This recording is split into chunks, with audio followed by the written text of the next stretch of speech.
Okay, so what we have here is a multi-touch sensitive spherical display, and this is built on top of a commercially available spherical display made by Global Imagination. We added here the ability to sense multiple touches on a spherical surface, and that is done through the same mechanism that the projector is using. So basically through the lens down below, we are capturing the user's touches on the entire surface around the globe here.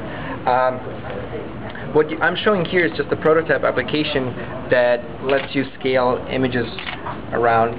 And the basic idea here is we wanted to explore collaborative actions with multiple people around it, because that's one of the benefits that you get with this sphere. Everybody who's standing around it gets equally valid view, and nobody has like a master position. So one thing that we did is we explored different ways to pass objects around if you actually want to pass them around. So one thing is kind of to flick pictures around it. The other option is to actually physically drag it, or you can simply hold your hand over and send it to the other side. We call the send to dark side idea.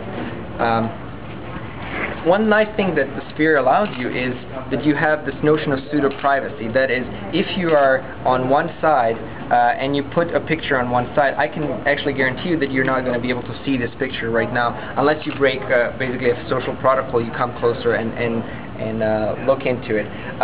It's not really a privacy in a security sense, but it is a privacy in a kind of social sense of privacy word. So we think that this particular unit is very inviting for multiple people in a highly trafficked area, such as kind of like a conference exhibitions here right now, or lobbies, where basically people would need to get some small number of some small information, and they could share the same interface for that. I can show you a couple other applications. This is my menu here, and one is to just look at the image of a globe. It's kind of a typical one that everybody asks for. The other one is we kind of spruced that one up and downloaded the globe with the exactly night and day time right now that's happening around the world. Let's see, what are the other ones?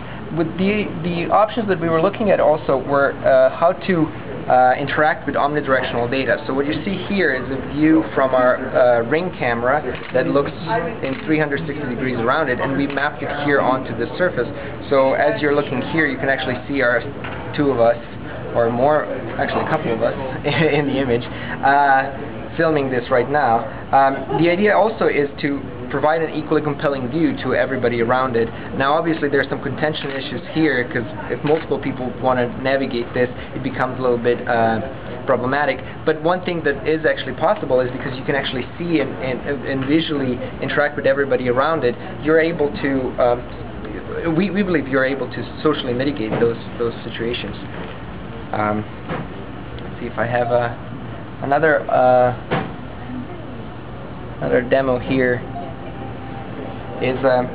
This is also another omnidirectional view, and what you can see here is actually kind of a virtual walk through downtown Seattle around Pike Place Market. And what we did is we basically mapped omnidirectional data captured on a car and put it around the sphere.